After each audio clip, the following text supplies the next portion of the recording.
This is pre-recorded, so it's all going to go super smooth. That's the truth. Including the typing at real speed. That's right.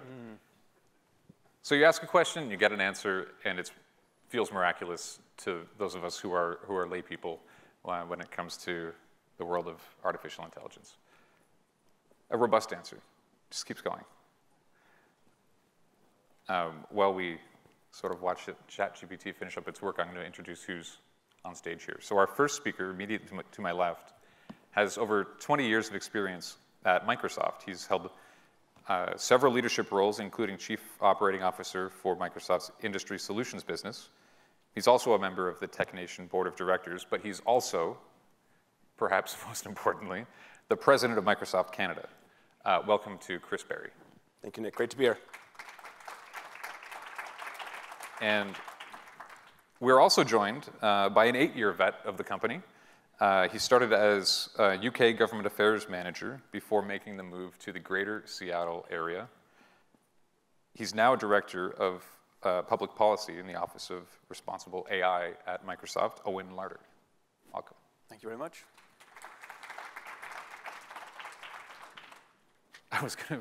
When I was reading about how you're in Seattle, which is a logical place for you to work, all I could think about, and I'm sorry if this sounds uncultured, I could just think about season 4 of Love is Blind, which is based in Seattle. Just finished it. It's amazing. I've been hearing a lot about this. I haven't seen it yet, sadly, so it's obviously something to put There's on. an artificial intelligence joke in there somewhere. I'm not going to make it out of respect for our friends in reality TV. But let's talk about artificial intelligence, okay?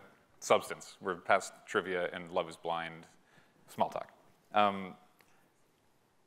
First question is, why does it seem like everybody in my life, and perhaps yours, was caught off guard by, and excited and maybe a little nervous, but absolutely sort of rapt by the rise of chatbots, whether it's ChatGPT or Bing or others that are emerging? Yeah, Nick, maybe I'll start. First, it's great to be here with this group and great to participate in this event, including the dinner that we hosted last night on many of these topics. I think that what we have going on right now, we can draw almost a direct parallel to what happened 30 years ago this year, which was in 1993, in January specifically, the release of the first Mosaic web browser. And for those of us that were sort of age at that time to begin tinkering with the internet, well, the internet itself had been under development for years prior, led by work at DARPA and other universities around the world. The advent of the Mosaic browser is really what brought to the fore the portal by which people could first interact with the internet. And that world of possibility was immediately opened. And while it's probably fair to say at the time that very few people understood what a hypertext transfer protocol was, they did understand very quickly that if they typed http://www.something.com.org, it would transport them magically to a new place. And it was simultaneously exhilarating and maddening and fraught with anxiety and possibility. Many of us will remember that the fastest internet speed at that time was 14.4 kilobytes per second, which is 14 one-thousandths of one-thousandth of the speed we get today at home if we have a gigabit service. And I think there's sort of a direct parallel there. These things have been around, but the usefulness, the immediacy is there. And while the technology set around things like generative AI and large language models is complex, for sure, and these things take massive compute power, the ability for people in all walks of life to immediately ideate on how it is they may use them and be able to simply get into a text window in a browser and query it, ask a question, ask it to generate something, that's immediately graspable. And that in addition to its ready accessibility, I think is what's caused this sort of shift in the last 12 to 16 weeks as we sort of opened up this year. So that would be sort of my take on it. I don't know if Owen, you want to add? Yeah, for sure. I thought you put it very well, Chris. I'd agree with everything that you said. I would also sort of point to just the sort of really organic bottom-up adoption of this technology. I mean, you use the phrase people being caught off guard. I think some people have been being caught off guard. I think a heck of a lot more people are actually going out and using this technology. So ChatGPT, fastest ever consumer product to 1 million users, fastest ever consumer product to 100 million users. And this technology is the product of actually many decades of incremental improvements. I think it's now just reaching a point, as Chris elucidated, where it's actually increasingly useful by people across society. I think the other thing that's really helpful in my world, the public policy conversations, there have been lots of people talking about the risks and the challenges of AI for a number of years now and how you address them. I think what's happened over the last few months is all of that has been mainstreamed. The use of the technology has been mainstreamed, and the conversations around the opportunities and risks and how to balance them has been mainstreamed as well. And I think that's a really good thing in terms of making progress. Yeah, and just to add just a small dimension to what Owen was intimating towards, ChatGPT hit 100 million users in 2 months' time. You can correct me, but I believe Instagram took something like nearly 5 years to reach the same. And it's something that we think is ubiquitous, that almost all of us would have on our phone. You're talking about a rate of adoption which is just nearly vertical relative to some other technologies, which is, I mean, it just, again, signifies the interest. Mm-hmm. Are people justified in being a little nervous, if they are, about that sort of the thin line between fascination and a little, not maybe fear might be fear-mongering, but a little bit of unease about a world that was human that seems to be slightly less human because now ChatGPT is opening a whole new world. How do you, from a public policy perspective, how do you talk about that with people? No, it's a great question. Should people be nervous? Should people be fearful? It's a question we get asked a lot. I think there is a lot of uncertainty, and there's a lot of change that is happening, and that always brings uncertainty. I'm not sure just being fearful alone is that helpful. I think people should definitely be aware of the technology, aware of the opportunities, aware of the challenges, and then I think we all need to take steps as a society to put in guardrails so that we can realize the benefits in a responsible way. And again, this is where I'm quite heartened by the development of the conversation over the last few months. I've been in the responsible AI team at Microsoft for about 3 years now, and I honestly think I've seen more change and more progress in the last 3 months in the public conversation around AI than in my rest of the time in the team, and I think that's really helpful. And there's sort of 3 main trends that I think I'd identified, which I think are all quite heartening. One is around adoption. We talked about ChatGPT. I think that's really helpful. You can see it with our customers using our Azure OpenAI service. So this is where we're providing enterprise-grade access to the OpenAI models. And Chris is obviously expert on this, and I'm sure can say more. We've seen month on month a 10x increase in people using this service. So there is just a huge amount of excitement, both bottom up and organically on the ChatGPT and the new Bing side, and then also from enterprise customers as well. So I think the adoption tells you something, that people are finding value in this technology. I think what you're also seeing is an acceleration of public policy conversations around the world. So countries right around the world now trying to work out what the right regulatory guardrails for this technology is, and I think that's really, really helpful. I think you're starting to see an international aspect to that conversation as well, with countries realizing that this is international technology that is developed and used across borders. And so when you're building regulation, it makes a lot of sense to make sure that that regulation is interoperable across borders. That's not to say every country should have identical regulation, but core concepts should be interoperable. And I do think Canada is right at the front of this global conversation. The discussion on the AI and Data Act, I think people around the world are looking at what is going on here, seeing there's a really good starting point, a really good philosophy around the AI and Data Act. And that there's a conversation to be paid attention to in Canada. The last point I'll make, where I think there's been really positive progress really over the last 6 months, and I think this is accelerating as well, is on standards and frameworks and tools that we can use right now to use AI in a more responsible way. So regulation will take a little while to come into place, but there are ISO standards now around things like risk management, building AI management systems. There is a framework, the NIST AI Risk Management Framework in the US sets out a template for how any company can put together an AI governance framework to address the risks of AI. Big progress on the sort of tooling on the responsible AI side so that developers can better understand and address challenges in their models. So I think really good progress across all of those different areas that I've mentioned there is what gives me a lot of hope. And maybe if I could just add on to that in terms of things that might be unsettling during this time, certainly there's been any number of press and conversations we've been parts of, like, how disruptive is this in terms of things like employment, right? And it's a double-edged sword. I mean, on the one hand, there are significant productivity enhancements that can be gained. by the set of technologies. We have a service built into our development platform, a company we acquired several years ago, GitHub. We've introduced the Copilot concept, which allows developers to code with these models. And what we're finding is, on the average, they're 45% more productive, which is a staggering figure when you think about the expense of a developer. And so at one level, you might say, well, gosh, that's terrifying. Or maybe it's great if you're, own a company, you can fire half the developers. But that's not the point. The point is, in addition, they're about 75% more satisfied with their jobs. Why? Because they're getting to focus on higher order problems. And the things, rather than doing the drudgery of debugging, of compiling libraries and that type of thing, they can focus on higher order problems. And we will see this play out as a set of technologies is adopted. And there will be moments that are disquieting. There's going to be massive opportunity as well. Sure. I know we want to talk about regulation and expand on the opportunities. Before we get there,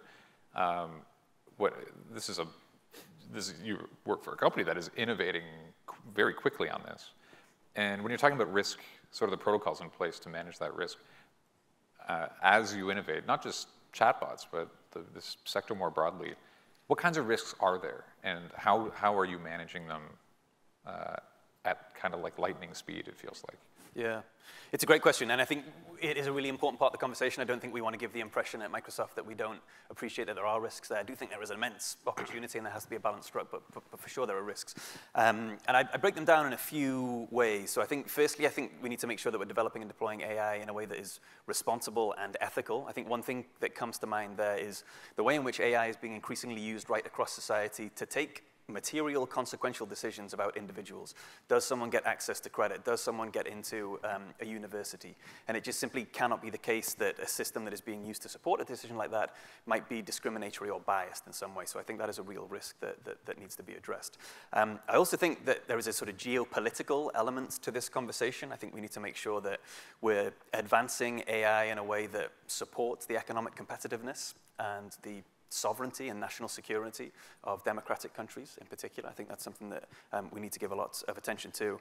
And then I would build on the point that Chris made. I think this will be a period of real change. There is real opportunity, but I think we need to be particularly thoughtful about some very sensitive aspects of society. So the education space, for example, what will the changes for the world of work mean to those of us that are working at the moment, and how do we help guide those changes in the right direction so that AI is beneficial broadly across society, not just to a small group.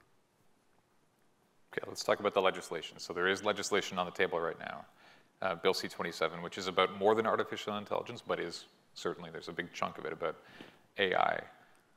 Wondering if you can talk about what problem that bill may be solving or should solve, and what opportunities it may unlock. And then we can talk about maybe a little bit of the reality of what the bill does accomplish and how that actual debate is playing out. But what can legislation do?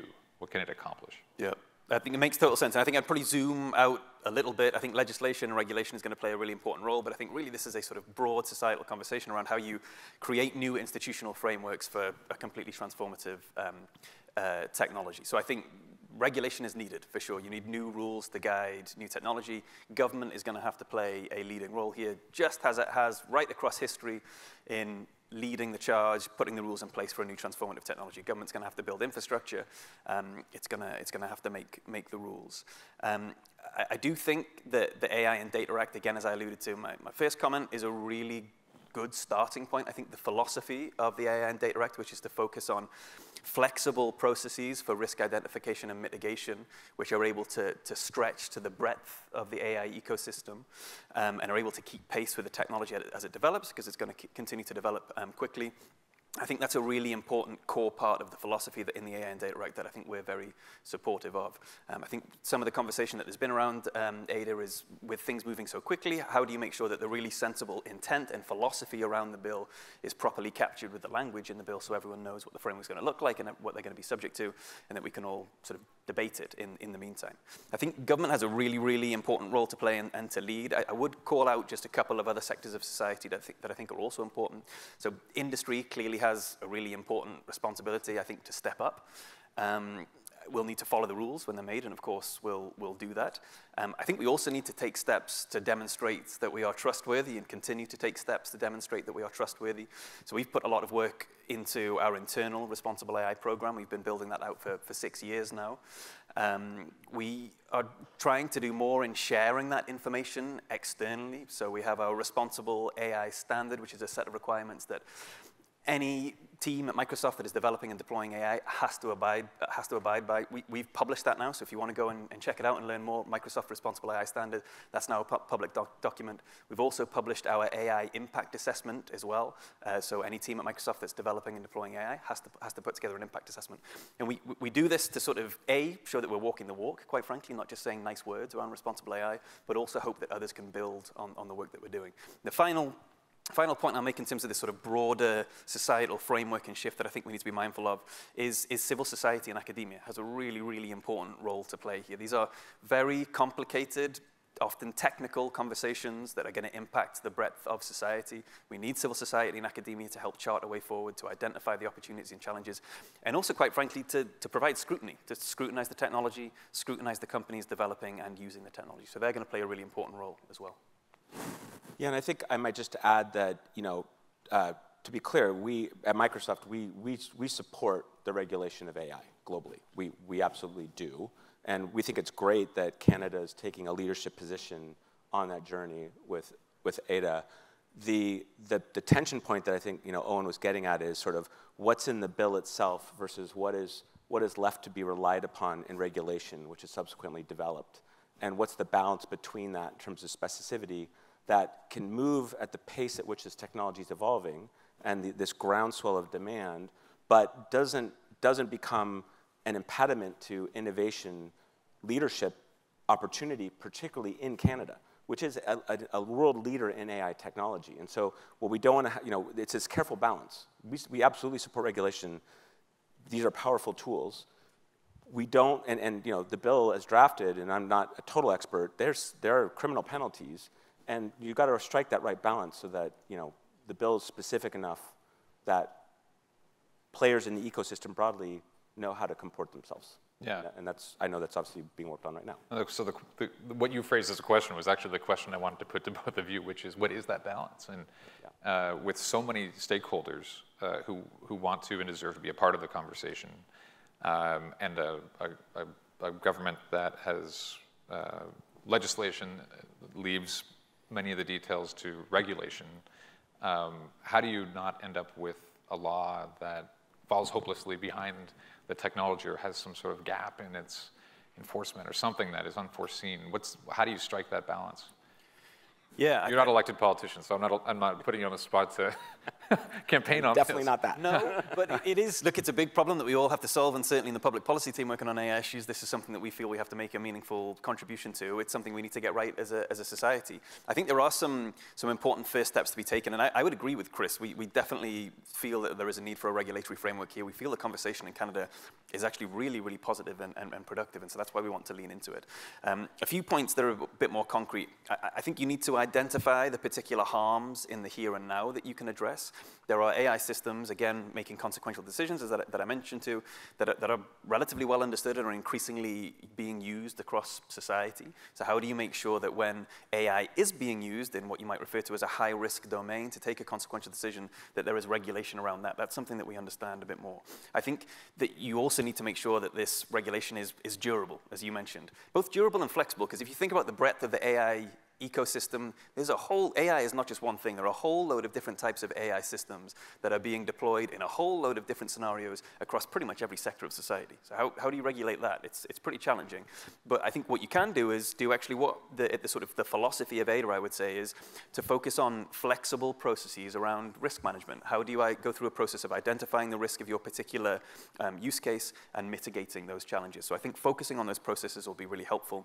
I think finally, because of the speed element, because of the need to be nimble and agile and keep up with the development of the technology, relying on some of the other sort of tools in the regulatory toolkit, I think will be really helpful. I'm thinking about things like standards again, so the ISO standards. I think there's great work that has been going on that front for a number of years now in the background, and I think it's really helpful to be able to draw on that. So there are more standards being developed on risk management tools. There are more standards being developed on evaluation and measurement. We'll have to build those out. And then these templates, I'll mention it again because I think it's a really important contribution to the conversation. The NIST AI Risk Management Framework, this is good to go. This has been published a couple of months ago. This is from NIST that have also created really helpful frameworks on the privacy front and the cybersecurity front. That this AI risk management framework companies can use now to start to build out their own AI governance framework. Okay, so we've talked about regulation. Let's talk about opportunities. When you think about the impact that AI can have on the workforce and growth in Canada, what comes to mind as you're looking at the work your company's doing, looking at the sector more broadly? Yeah, I mean, the opportunity here is incredibly vast. And you know, we at Microsoft are absolutely on a mission to make these tools readily available to people throughout society. I mean, and so, you know, at a product level, in terms of products that we create, you know, we've announced that we will be infusing our Office products essentially with the Copilot capability. So it will be able to author with you, and it will be able to analyze data with you in Excel and things of that nature. And that's great. And so there's sort of the broadly applicable piece. There's also what we're already seeing happen as in the early stages of this unfolding. And so, you know, maybe two examples I'd point to. You look at the city of Kelowna in British Columbia. They have a trial going, leveraging the capability of you know, ChatGPT and the OpenAI technologies to essentially create a bot that can, you know, evaluate building permits for homes, and be able to do it at a level of specificity to look at, you know, variances and code variances and all of that minutia that a city planner would normally spend days, months, weeks vetting. That can be reduced down into literally minutes, mere minutes. And again, back to my prior point, this isn't about let's get rid of the city planners of Kelowna who are already strapped for resources, but rather how do we make them more effective, and how do we, in a sense, over time, turn that city office into becoming open 24/7, right? And that's a tiny example, but they will scale that out and bring it into production soon. And my understanding is the city of Vancouver is looking at something similar, and who knows where we'll go from there. But I think that's just a very tangible example. Another that I'd point to, and I'm looking around the room for Dr. Amrit Sadev. Are you here? Raise your hand if you're here. He was here. There he is. Yeah. So he was part of our experts dinner last night. Dr. Sadev is a physician, as is his wife, who's an optometrist. And he was explaining to us that in Canada, there is an acute need to increase the capacity to do diagnostics using retinal scans. That, you know, a retinal scan is very informative about detecting early diabetes, high blood pressure, and a number of other maladies. And yet, the University of Waterloo is the only school in this country that mints new optometrists every year, somewhere between 20 and 22 per year for the entire nation. And we have this massive capacity gap. And using computer vision technologies, amongst others, these scans can be digitized and automated, and those diagnoses can be made much quicker. And so I think it's a very tangible example of how you compress that early intervention, the time to, you know, get people properly diagnosed using a very non-invasive set of technology, no blood tests, nothing like that. Hopefully I did justice to your anecdote. Just give me a thumbs up. Thumbs up. But I thought that was just a very impactful example about the promise, the potentiality for this type of technologies. And the list is endless, but those are two that, you know, have been resonating. Right. I agree, and just to build on what Chris was saying, like, I think, you know, the risks of this technology, they're real, we've talked about them, but the opportunity is so vast. I thought Chris gave a really good overview of it. Just a few of the things that I'm really excited about. The way in which generative AI is already being used to really drive some really impressive scientific breakthroughs. So you're already seeing research into how you can use generative AI to generate net new medicines and therapies. This is going on now. New high-performance materials, going to be completely transformative right across society. One of the things that's a bit wonkish, but I'm quite excited about, is how you can use AI to better measure and understand complicated systems. So I think about this in the public policy world. How can you better understand the impact of the policy that you're putting together? There's some really interesting research that's been done using satellite imagery to better understand and predict where economic growth is occurring just by looking at satellite data. I think we'll see much more of this so that we have a much better understanding of how the economy is working, how society is working. We might even be able to predict the weather accurately at some point in the future. You never know. So I'm excited about that as well. One of the things I'm actually most excited about, which sounds really mundane, but I think will be really helpful for everyone. Chris talked a little bit about Microsoft 365 and the way we're bringing AI to our Office products. We've already been able to play around a little bit with this. There is going to be a day soon where you can just tap into your chatbot. Can you make sure that the background on slide 6 is the same color as the background on slide 2? Can you format the document so that these... Yeah, exactly. There we go. It's coming. It's coming. Can you format the document so these bullets actually line up? You know, stuff like that. And it's really mundane. I think everyone would agree it's fairly low risk. It's going to be really transformative and really helpful for all of us. So I'm sort of really excited about those quite sort of small, but I actually think very helpful adjustments or improvements as well. A perfectionist's dream. Like, yes, there you go. And this is a room of perfectionists. Right, right. You know, we joked when we had a call before this that this would be a fast 30 minutes, and it's been 29 minutes and 57 seconds. That flew by. We're out of time. So thank you, Chris. Thank you, Owen. And thank you, everybody, for listening. Thanks for having us. Thank you very much. Appreciate it. Thank you.